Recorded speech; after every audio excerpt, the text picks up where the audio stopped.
Hello, this is Rick Saltrielli with Salty Breeze Cruise Planners with this week's segment of Beyond Your Front Door.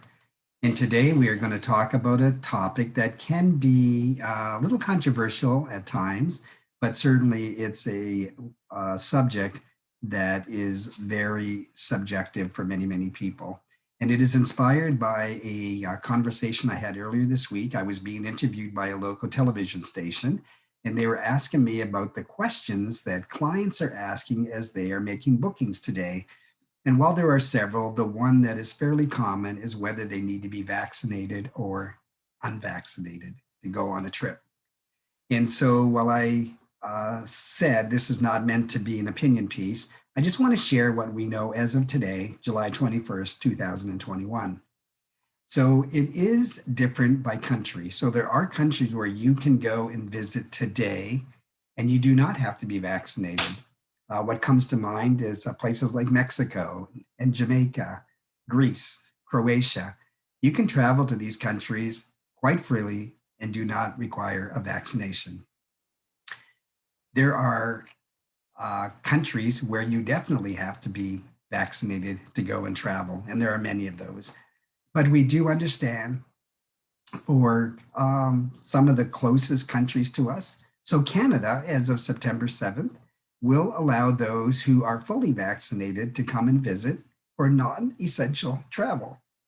So if you were thinking about visiting Canada and it's not essential travel, so it is i.e. for tourism, you'll be able to travel most likely after September the 7th.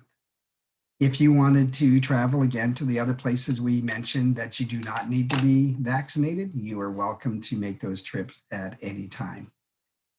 There are some countries that also will require you to have a negative COVID test, and that is fairly common around the world, but it is not required to go visit places like Mexico. Still do not have to be vaccinated and do not have to have a COVID test.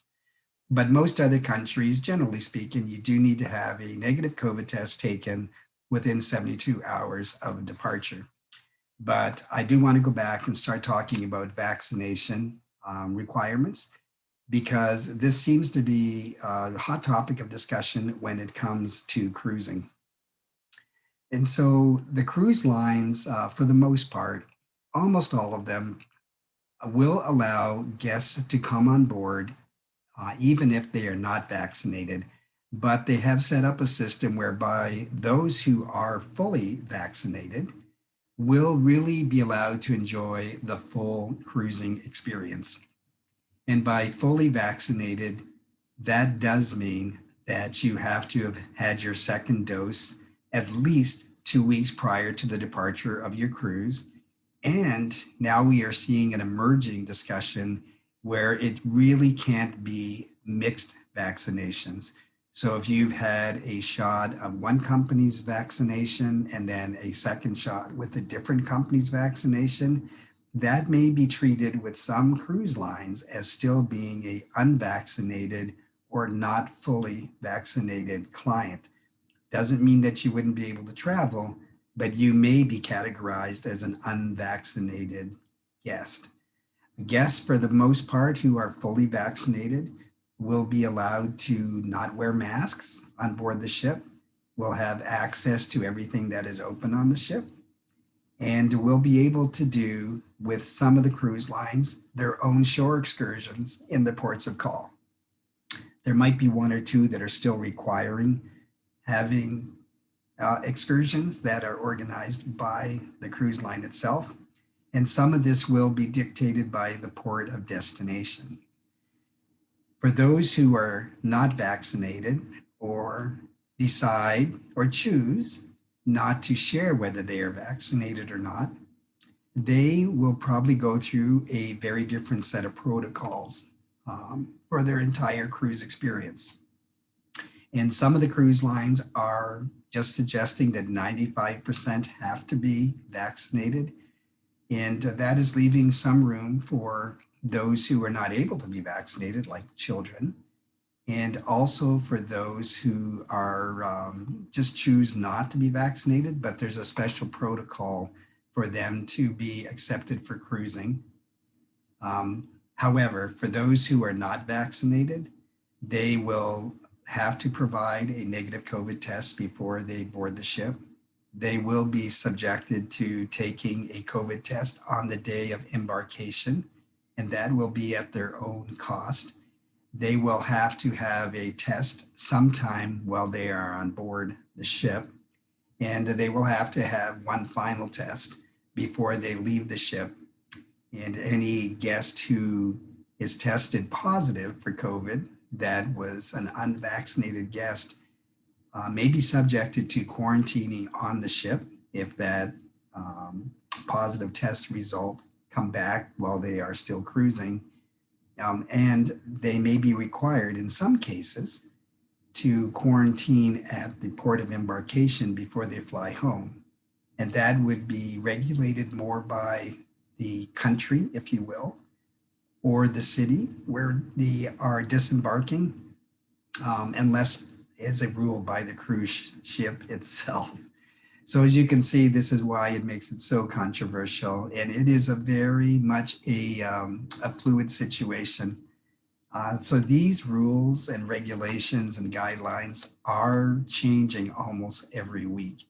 So my best suggestion is to make sure that you are dealing with a travel agent who is keeping up to date with all of these regulations, and they will keep you in tune with all of this. And before I sign off, I do want to just say that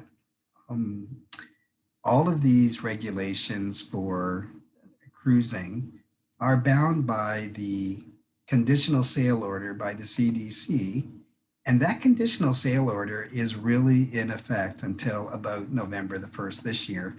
And we do not know if the conditional sail order will be extended, whether it will be amended, or whether it'll just not be in effect on November the 1st, which was kind of the idea for the conditional sail order in the first place, was that it would have a life and then it would just end. And the conditional sail order, I just want to remind you, was a phased in approach to sailing, which some of the cruise lines are actually doing. They're doing the test cruises. And once those test cruises come back and have no incidences on board, then those ships on those cruise lines are free then to start just doing unencumbered cruises. Some of the other cruise lines did not use the phased-in approach because that was allowed. And so the conditional sail order is still in effect for all of them.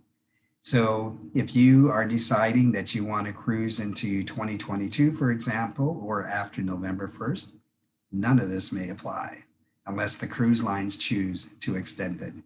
So stay tuned right here. Stay in touch with us at Salty Breeze Cruise Planners, or stay in touch with your preferred travel agent, and they will keep you up to date on what is happening in your area and on the cruise line that you choose to cruise with.